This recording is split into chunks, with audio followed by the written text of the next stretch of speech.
Hello दोस्तों, आप सभी को हमारे प्रभु यीशु मसीह के नाम में जय मसीह की स्वागत करते हैं। आज फिर से एक और नए वीडियो में। दोस्तों, आज हम आपके लिए 5 ऐसे वचन लेके आए हैं। यदि आप बीमार हैं, आपको किसी प्रकार की दिक्कत है, तो आप इन वचनों को अध्ययन करिए, इनको मनन करिए। आप अपने अंदर देखेंगे कि आप खुद उसके बाद क्या बदलाव करते हैं। यदि आपका विश्वास पक्का है, प्रभु यीशु पर विश्वास करते हैं, आप बाइबल के अनुसार चलते हैं, तो आप इन वचनों को पढ़ने के बाद चंगाई महसूस करेंगे मेरे प्रियो। लेकिन उसके पहले जरूरी है कि आप प्रभु यीशु मसीह पर विश्वास करें। आपका उद्धार हुआ है कि नहीं, आपको पवित्र आत्मा का दान मिला है कि नहीं। मेरे प्रियो, हमारे बहुत सारे ऐसे भाई बहन हैं जो बहुत सारी बीमारियों से पीड़ित हैं, दर्द से कराहते हैं, रोते हैं, लेकिन फिर भी उनका दर्द दूर नहीं होता है। वो हमेशा तड़पते रहते हैं। मेरे प्रियो, हमारा प्रभु यीशु मसीह जिस गली से जाता था, जिस मोहल्ले से जाता था, लोग उसके पल्लू को छू लेते थे, लोग उसके बॉडी को टच कर लेते थे, तो क्या होता था? तुरंत चंगे हो जाते थे, है ना? क्योंकि हमारे प्रभु यीशु मसीह में इतनी सामर्थ्य थी। वैसे ही हमारे प्रभु यीशु मसीह के चेले पौलुस, पतरस जहां जहां जाते थे, लोगों के लिए प्रार्थना करते थे, लोग उनके पीछे पीछे चले आते थे, अधिक से अधिक लोग चंगे हो जाते थे। चाहे उनको कितने भी बड़ी से बड़ी बीमारी क्यों ना हो, बड़ा से बड़ा तकलीफ क्यों ना हो, सारी रोग व्याधियां तुरंत दूर हो जाती थी। तो मेरे प्रियो, मैं आपके लिए 5 वचन लेके आया हूं। यदि आप इन्हें अध्ययन करते हैं, इसको मनन करते हैं, तो आप अपने अंदर चंगाई जरूर पाएंगे। तो आइए इन वचनों को स्टार्ट करते हैं। मेरे प्रियो, आज का हमारा पहला वचन है यिर्मयाह अध्याय 30 का 17। मैं तेरा इलाज करके तेरे घावों को चंगा करूंगा, यहोवा की यह बाड़ी है, क्योंकि तेरा नाम ठुकराई हुई पड़ा है। वह तो सियोन है, उसकी चिंता कौन करता है। मेरे प्रियो, यहाँ प्रभु का वचन कहता है, मैं तेरा इलाज करके तेरे घावों को चंगा करूंगा। यहोवा की ये बाड़ी है। आप जानते हैं, यहोवा की जो बाड़ी, परमेश्वर की जो बाड़ी है, वो कभी झूठ नहीं होता है। परमेश्वर ने जो कह दिया वो हो गया। लेकिन आप इन वचनों पर कितना विश्वास करते हैं, मायने ये रखता है। आप जानते हैं कि यूहन्ना अध्याय 1 के 1 में हमारा प्रभु कहता है कि आदि में वचन था और वचन परमेश्वर था, और वही वचन हमारे बीच में देहधारी होकर आया, आपके और हमारे लिए। तो यदि आप इन वचनों को अध्ययन करते हैं, मनन करते हैं, तो डेफिनेटली है कि आप जरूर चंगे होंगे।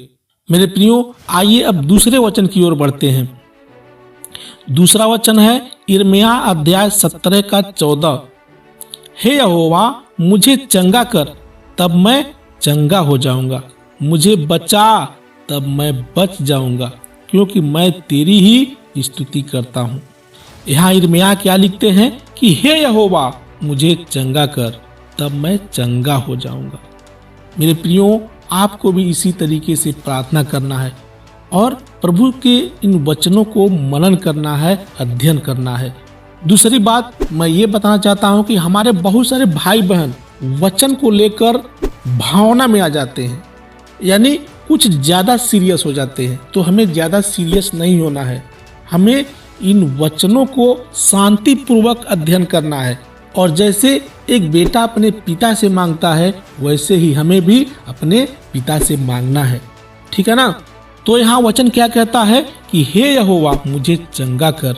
यिर्मयाह लिखते हैं कि हे यहोवा, मुझे चंगा कर, तब मैं चंगा हो जाऊंगा, मुझे बचा, तब मैं बच जाऊंगा, क्योंकि मैं तेरी ही स्तुति करता हूँ। मेरे प्रियो, यदि आप किसी दूसरे पराये देवी देवता या झाड़ फूक के चक्कर में रहते हैं, तो अभी भी मौका है, आप अपने आप को सुधार लीजिए। हमारा प्रभु कहता है कि यदि तुमने मुझ पर विश्वास किया है, तो मैं तुम्हें चंगाई दूंगा। तुम्हें जो भी जरूरत है, उन जरूरतों को मैं पूरी करूंगा। बस तुमको मुझ पर विश्वास करना है। तुम मुझ पर विश्वास करो, मैं ही तुम्हारा चरवाहा हूँ। बाकी सब लोग तो तुम्हें लूटने आते हैं, तुम्हें धोखा देने आते हैं, लेकिन हमारा प्रभु कहता है कि मैं तुम्हें कभी धोखा नहीं दूंगा। मैं तुम्हें कभी नहीं छोड़ूंगा और ना ही कभी त्यागूंगा। ठीक है ना दोस्तों, आइए हम अगला वचन पढ़ते हैं, याकूब अध्याय 5 का 14 और 15। यदि तुम में कोई रोगी हो तो कलीसिया के प्राचीनों को बुलाए और वे प्रभु के नाम से उस पर तेल मलकर उसके लिए प्रार्थना करें। यहाँ याकूब लिखते हैं कि यदि तुम में से कोई रोगी हो तो वो क्या करे, कलीसिया के प्राचीनों को बुलाए, यानी अपने कलीसिया का जो हेड है, जो याजक है, पास्टर है, उसको बुलाए और उससे प्रार्थना करवाए और विश्वास की प्रार्थना के द्वारा रोगी बच जाएगा और प्रभु उसको उठाकर खड़ा करेगा। यदि उसने पाप भी किए हों तो परमेश्वर उसको क्षमा करेगा। मेरे प्रियो, आप निराश मत होना, लेकिन मैं आपको कुछ बातें बताना चाहता हूँ कि हमारा प्रभु कभी कभी हमारी परीक्षा भी लेता है, हमें बीमारियां भी देता है ताकि हम उस परीक्षा से गुजरें हमारी आत्मिक उन्नत के लिए। कभी कभी परीक्षाओं से हमारी आत्मिक उन्नत होता है, परमेश्वर हमारी ताड़ना करता है, लेकिन वो ताड़ना कुछ देर के लिए होता है, हमेशा के लिए नहीं होता है। हमारे ऊपर जब भी विपत्तियां आती हैं, पर कठिनाइयां आती हैं, या फिर हमारे घर में कोई बीमार पड़ता है, कोई सीरियस हो जाता है, तो हम क्या करते हैं, प्रभु पर अपना विश्वास खो देते हैं, प्रभु को हम छोड़ देते हैं, हम चिंतित हो जाते हैं, हम टेंशन में पड़ जाते हैं कि पता नहीं क्या होगा क्या नहीं होगा। तो मेरे प्रियो, मैं आपको बताना चाहता हूँ कि आप इन वचनों पर क्यों विश्वास करते हो। यदि आप विश्वास करते हो कि इस वचन से सारी सृष्टि का निर्माण हुआ है, तो आप ये भी विश्वास करो कि इन वचनों से तुम्हारा रोग है, तुम्हारी जो छोटी मोटी दिक्कतें हैं, परेशानी है, वो भी तो दूर हो सकती है ना। तो थोड़ा बहुत परेशानियां आने पर तुम क्यों प्रभु को छोड़ देते हो, तुम्हारा विश्वास क्यों खो जाता है। ऐसा नहीं होना चाहिए ना। यहाँ याकूब अध्याय 5 के 14 में किन लोगों के लिए याकूब लिखता है कि यदि तुम में से कोई रोगी हो तो कलीसिया के प्राचीनों को बुलाए और वे प्रभु के नाम से उस पर तेल मले और प्रार्थना करे, तब वो रोगी उठकर खड़ा हो जाएगा और बच जाएगा। ऐसे लोगों के लिए कह रहा है याकूब, जो प्रभु पर विश्वास करते हैं। यदि तुम्हारा विश्वास नहीं है तो तुम कैसे चंगे हो पाओगे। तो मेरे प्रियो, सबसे पहले जरूरी है कि तुम इन वचनों पर विश्वास करो कि ये सचमुच है, ये जीवित वचन है। इन वचनों से बड़े बड़े काम हुए हैं, तो क्या तुम्हारे काम नहीं होंगे? तुम्हारे भी काम होंगे। फिर अगला वचन है मेरे प्रियो, यशायाह अध्याय 24 का 16 और 17। यहाँ यशायाह लिखते हैं, देख शांति ही के लिए मुझे बड़ी कड़वाहट मिली, परंतु तूने स्नेह करके मुझे विनाश के गड्ढे से निकाला है, क्योंकि मेरे सब पापों को तूने अपनी पीठ के पीछे फेंक दिया है। हमारा प्रभु क्या करता है, हम जितने भी पाप किए होते हैं उन पापों को भूल जाता है। वो हमारे पापों को गिनता नहीं है कि तुमने कितने बड़े पाप किए और कितने छोटे पाप किए। ऐसा वो कब करता है, जब हम उस पर विश्वास करते हैं। कैसे विश्वास करते हैं? ऐसे ही अंधेरे में विश्वास कर लिए किसी के कहने पर नहीं। जब हम इन वचनों को अध्ययन करते हैं, बाइबल को हम जब पढ़ेंगे, जब अच्छे तरीके से उसको मनन करेंगे, तभी तो हमारा विश्वास अंदर से मजबूत होगा। हम क्या हैं? हम सब पापी हैं, ये बात आपको भी पता है और हमको भी पता है। बाइबल सिखाता है कि जब हम अपने पापों को छोड़कर, अपने जितने भी पाप थे हमारे पुराने समय से, जब हम उन सारे पापों से नाता तोड़ लेते हैं और अपना मन फिरा करके प्रभु के पीछे क्रूस उठाकर चलने को राजी हो जाते हैं, तैयार हो जाते हैं, तब वो कि हमारे पापों को क्षमा करता है ना, कि हमें वैसे ही वो क्षमा कर देगा कि मेरे बच्चे, तुम्हारे पूरे शरीर में गंदगी लगा हुआ है, पाप लगा हुआ है, आओ मैं तुझे गोद में उठा लेता हूँ। ऐसा करेगा हमारा परमेश्वर? कभी नहीं करेगा।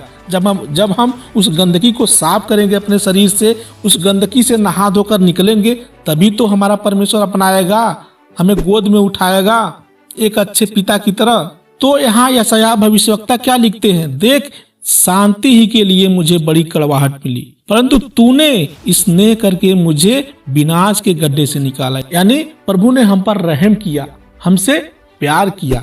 हम उस पाप के गड्ढे में पड़े हुए थे, लेकिन उस पाप के गड्ढे से हमें निकाला। कब निकाला? जब हमने अपने पापों से मन फिरा लिया, पापों को छोड़ दिया कि प्रभु भाड़ में जाए हमारे पुराने मनुष्यत्व, पुराने जीवन शैली।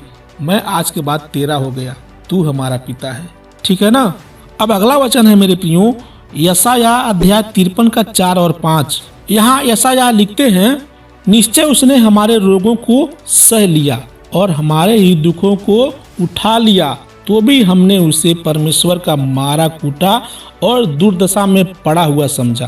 परंतु वह हमारे ही अपराधों के कारण घायल किया गया, वह हमारे अधर्म के कामों के कारण कुचला गया। हमारी ही शांति के लिए उस पर ताड़ना पड़ी कि उसके कोड़े खाने से हम चंगे हो जाएं। आपने क्या समझा?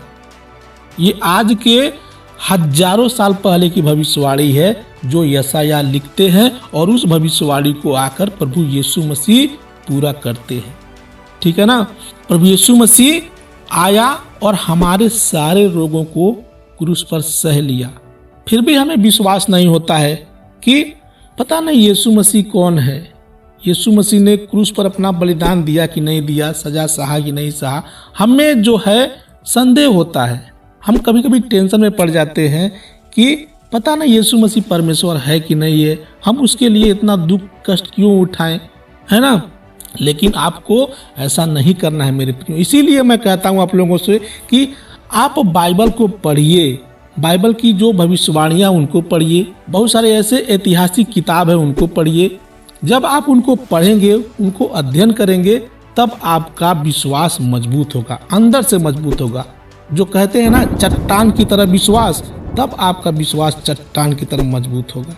यहाँ क्या लिखते हैं यशायाह भविष्यवक्ता कि निश्चय ही उसने हमारे पापों को सह लिया, हमारे ही दुखों को उठा लिया, तो भी हमने उसे मारा कूटा और दुर्दशा में पड़ा हुआ समझा।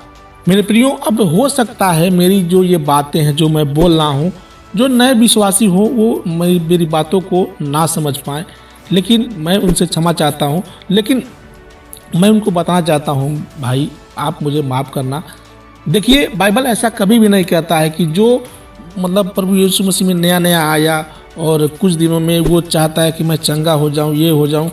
वो मतलब ऐसा नहीं है कि यहाँ कोई जादू की छड़ी रखी हुई है और इंसान उस जादू को छड़ी को छूता है और चंगा हो जाता है। नहीं, ऐसे लोग जो है मेरे प्रियो, आप नाराज मत होइएगा, ऐसे लोग केवल चंगाई के लिए आते हैं, चंगाई पा जाते हैं, फिर वापस चले जाते हैं जहाँ से वो आए थे, फिर वो पुराने मनुष्यत्व में, पुराने जीवन शैली में जीना स्टार्ट कर देते हैं।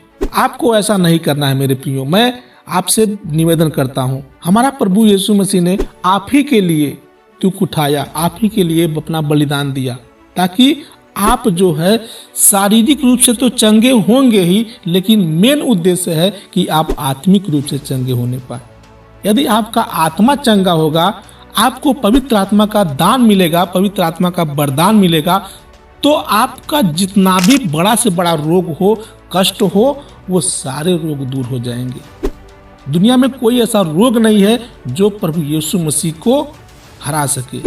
तो मैं आपसे निवेदन करता हूं कि प्लीज मेरी बातों को समझो। आप ऐसा मत करो कि आप 2 दिन हुआ प्रभु यीशु मसीह में आए हुए, चर्च में आए गए और आप सोच रहिए कि मुझे तुरंत चंगाई मिल जाएगा। तुरंत चंगाई आपको नहीं मिलेगा। पहले आप प्रभु को जानो, प्रभु यीशु मसीह को समझो कि यीशु आखिर है कौन। यहाँ पर आगे का वचन कहता है, हमारी शांति के लिए उस पर ताड़ना पड़ी कि उसके कोड़े खाने से हम लोग चंगे हो जाए। आखिर उसने कोड़ा क्यों खाया? क्योंकि हम आत्मिक रूप से चंगे हो सके मेरे प्रियो।